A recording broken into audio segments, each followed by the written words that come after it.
Hello ನಮಸ್ಕಾರ. ನಮ್ಮ ನಕ್ಷತ್ರ ಟಿವಿ ಅರ್ಪಿಸುವ ನಮ್ಮೂರ ದೇಸಿ ಕಿಚನ್ ಅಡುಗೆ ಕಾರ್ಯಕ್ರಮಕ್ಕೆ ತಮ್ಮೆಲ್ಲರಿಗೂ ಮತ್ತೊಮ್ಮೆ ಸ್ವಾಗತ. ವೆಜ್ಜಿನ ಸೀಸನ್ ಅಂತೂ ಮುಗೀತು, ಶ್ರಾವಣ ಮಾಸ ಮುಕ್ತಾಯವಾಯಿತು.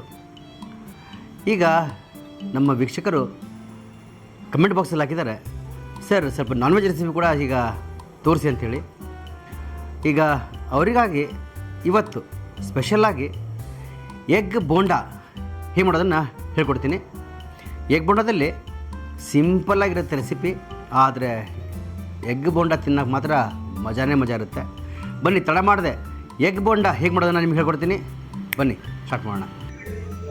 ವೀಕ್ಷಕರೇ, ಮೊದಲಿಗೆ 4 ಮೊಟ್ಟೆ ತೊಗೊಂಡು ಅದರಲ್ಲಿ ನೀರು ಹಾಕ್ಕೊಂಡು ಒಲೆ ಮೇಲೆ ಇಟ್ಟು ಅದನ್ನು ಒಂದು 15 ನಿಮಿಷ ಬಾಯ್ಲ್ ಆಗಿಬಿಡೋಣ. ಮತ್ತು ಸ್ವಲ್ಪ ಉಪ್ಪು ಕೂಡ ಹಾಕ್ಕೊಂಡು ಅದಕ್ಕೆ ಉಪ್ಪು ಹಾಕ್ಕೊಂಡು ಏನಾಗುತ್ತೆ ಸಿಪ್ಪಿ ಜಲ್ದಿ ಸುಲಿಯುತ್ತೆ. ಈಗ ಮೊಟ್ಟೆ ಬಾಯ್ಲವರೆಗೂ ನಾನು ಎಗ್ ಬೋಂಡಾ ಮಸಾಲೆ ರೆಡಿ ಮಾಡ್ಕೊಂಡು ಅದಕ್ಕಿಂತ ಅರ್ಧ ಕೋಲಿ ಕಡ್ಲಿ ತೊಗೊಂಡಿದ್ದೀನಿ, 1 ಚಮಚ ಅಕ್ಕಿ ತೊಗೊಂಡಿದ್ದೀನಿ, ಮತ್ತು 1 ಚಮಚ ಖಾರದ ಪುಡಿ, ಅರ್ಧ ಚಮಚ ಅರಶಿನ, ಅರ್ಧ ಚಮಚ ಧನಿಯಾ ಪೌಡರ್ ಮಸಾಲ, ರುಚಿ ತಕ್ಕಷ್ಟು ಉಪ್ಪು ಮತ್ತು ಸ್ವಲ್ಪ ನೀರು ಹಾಕ್ಕೊಂಡು ಅದನ್ನು ಮಿಕ್ಸ್ ಮಾಡ್ತಿದ್ದೀನಿ. ನೋಡಿ ಮೊದಲೇನು ಮಸಾಲೆ ಮಿಕ್ಸ್ ಮಾಡ್ಕೋಬೇಕು ಹಿಟ್ಟಿಂದು. ನೋಡಿ ಜಾಸ್ತಿ ತೊಳು ಬೇಡ, ಜಾಸ್ತಿ ದಪ್ಪನೂ ಬೇಡ. ಈಗ ನಮ್ಮ ಮೊಟ್ಟೆ ಕೂಡ ಬಾಯ್ಲ್ ಆಗಿದೆ. ಈಗ 10 ನಿಮಿಷ ಆಗಿದೆ ಕಾಣುತ್ತೆ. ನೋಡಿ ಬಾಯ್ಲ್ ಆಗಿ ಬಂದಿದ್ದನು. ಈಗ ನಮ್ಮ ಮೊಟ್ಟೆ ಕೂಡ ಬಾಯ್ಲ್ ಆಗಿಬಿಟ್ಟಿದೆ. ಈಗ ನಾವು ಗ್ಯಾಸ್ ಫ್ಲೇಮ್ ಆಫ್ ಮಾಡಿಕೊಂಡು ಮೊಟ್ಟೆಯನ್ನು ಒಂದು ಬೌಲಲ್ಲಿ ತಣ್ಣೀರಲ್ಲಿ ಹಾಕೊಂಬಿಡೋಣ. ತಣ್ಣೀರು ಹಾಕಿ ಏನಾಗುತ್ತೆ ಸಿಪ್ಪಿ ಜಲ್ದಿ ಸುಲಿಯುತ್ತೆ ಮತ್ತು ಕೈ ಕೂಡ ಸುಡೋಲ್ಲ. ಈಗ ಬೇಯಿಸಿದ ಮೊಟ್ಟೆ ಸುಲಿದಾಯ್ತು. ಈಗ ಗ್ಯಾಸ್ ಮಾಡ್ಕೊಳ್ಳೋಣ. ಗ್ಯಾಸ್ ಆನ್ ಮಾಡಿ ಒಂದು ಪ್ಯಾನ್ ಇಟ್ಕೊಳ್ಳೋಣ. ಪ್ಯಾನಲ್ಲಿ ಸ್ವಲ್ಪ ಎಣ್ಣೆ ಕೂಡ ಹಾಕೊಂಬಿಡೋಣ ಫ್ರೈ ಮಾಡೋಕ್ಕೆ. ಎಣ್ಣೆ ಕಾದ ನಂತರ ನಾವು ಇದನ್ನು ಹಾಫ್ ಫ್ರೈ ಮಾಡ್ಕೋಬೇಕು. ಫ್ರೈ ಮಾಡೋ ಮುಂಚೆ ಮೊಟ್ಟೆಗೆ 1-2 ತೂತು ಮಾಡ್ಕೊಂಬಿಡಿ, ಯಾಕಂದರೆ ತೂತು ಮಾಡೋದಾಗುತ್ತೆ ಮೊಟ್ಟೆ ಹೊಡೆಯೋಲ್ಲ. ಈಗ ನೋಡಿ ಫ್ರೈ ಮಾಡ್ಕೊಂಡಿದ್ದೀನಿ. ಫ್ರೈ ಮಾಡಿಕೊಂಡು 1-2 ಪೀಸ್ ನಾನು ಕಟ್ ಮಾಡ್ಕೊತಿದ್ದೀನಿ. ಈಗ ಕಟ್ ಮಾಡಿರೋಂಥ ಮೊಟ್ಟೆಗಳನ್ನು ನಾವೇನು ಮಸಾಲೆ ರೆಡಿ ಮಾಡಿದ್ವಲ್ಲ, ಕಡ್ಲೆ ಹಿಟ್ಟು ಮಸಾಲೆ ಪೌಡ್ರೆಲ್ಲ ಹಾಕಿ ಈಗ ಅದರಲ್ಲಿ ಇದು ಡಿಪ್ ಮಾಡಬೇಕು. ನಾವು ಡಿಪ್ ಮಾಡಿಕೊಂಡು ನೋಡಿ ಈ ಥರ ಡಿಪ್ ಮಾಡ್ಕೊಳ್ಳಿ, ಕೋಟಿಂಗ್ ಮಾಡ್ಕೊಳ್ಳಿ. ಕೋಟಿಂಗ್ ಮಾಡ್ಕೊಂಡು ಇಟ್ಕೊಂಡು ಈಗ ಎಣ್ಣೆ ಕಾದ ಬಾಣಲೆಯಲ್ಲಿ ನಾವು ಇದು ಹಾಕೊಂಬೋಣ. ನೋಡಿ ಎಣ್ಣೆ ಕೂಡ ಕಾಯಿದೆ, ಫ್ರೈ ಕೂಡ ಹಾಕಿದೆ. ಈಗ ಮೆಲ್ಲಕ್ಕೆ ಕೈ ಹುಷಾರ, ಎಣ್ಣೆ ಕಾದಿದೆ, ಕೈ ಸುಟ್ಕೊಂಡು ಹೋಗ್ಬೇಡಿ, ಸ್ವಲ್ಪ ದೂರಿಂದನೇ ಮೊಟ್ಟೆ ಬಿಡಿ. ನಾವು ಬಿಡ್ತೀವಿ ಯಾಕಂದರೆ ನಮ್ಗೆ ಪ್ರಾಕ್ಟೀಸ್ ಇರುತ್ತೆ.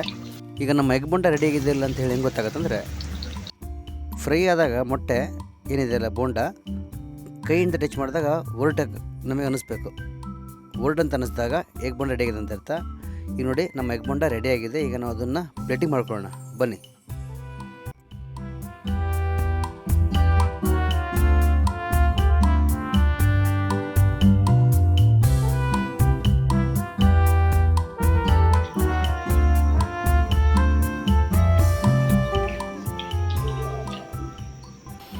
ಎಗ್ ಬೋಂಡಾ ಅಂತೂ ರೆಡಿಯಾಗಿದ್ದಾತು. ಎಗ್ ಬೋಂಡಾ ಹೇಗೆ ಮಾಡೋದನ್ನು ನಾನು ಅದು ಕೂಡ ನೋಡಿದ್ದು ಕೂಡ ಆಯಿತು. ಎಗ್ ಬೋಂಡಾ ಔಟ್ರಲ್ಲಿ ಇರೋ ರಫ್ ಆಗಿರ್ಬೇಕು ಸ್ವಲ್ಪ. ನೋಡಿ ಈ ಥರ ಕೈ ಆಡಿಸಿದಾಗ ಅದೇನಿದೆಯಲ್ಲ ಕೈಗೆ ಹೊರಡಿರಬೇಕು, ಅದ್ರ ಔಟ್ರಲ್ಲಿ ಇರೋ. ಅವಾಗ ಕ್ರಿಸ್ಪಿನೆಸ್ ಇದ್ದಾಗ ಮಾತ್ರ ಗೊತ್ತಾಗೋದು ಎಗ್ ಬೋಂಡಾ ರೆಡಿಯಾಗಿದೆ ಅಂತ ಅರ್ಥ. ನಾನು ಜೊತೆಗೆ ಚಟ್ನಿ ಕೂಡ ಮಾಡಿದ್ದೀನಿ. ಬೇಕಾದರೆ ನೀವು ಸಾಸ್ ಜೊತೆಗೆ ತಿನ್ಬೋದು, ಅಥವಾ ಟೊಮೆಟೊ ಸಾಸ್ ಕೂಡ ಜೊತೆಗೆ ತಿನ್ಬೋದು, ಅಥವಾ ನೀವು ಚಟ್ನಿ ಜೊತೆಗೆ ತಿನ್ಬೋದು. ಇವತ್ತು ನಾನು ಚಟ್ನಿ ತಿನ್ನಾಕತ್ತೀನಿ. ಈಗ ಟೇಸ್ಟ್ ಮಾಡೋ ಸಮಯ, ಟೇಸ್ಟ್ ಮಾಡ್ತೀನಿ. ನೋಡಿ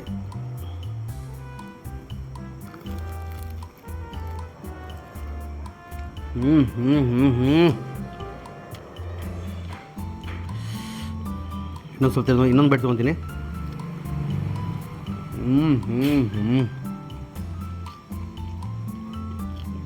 ಆ ಕ್ರಿಸ್ಪಿನೆಸ್ಸು, ಇಲ್ಲಿ ಚಟ್ನಿ,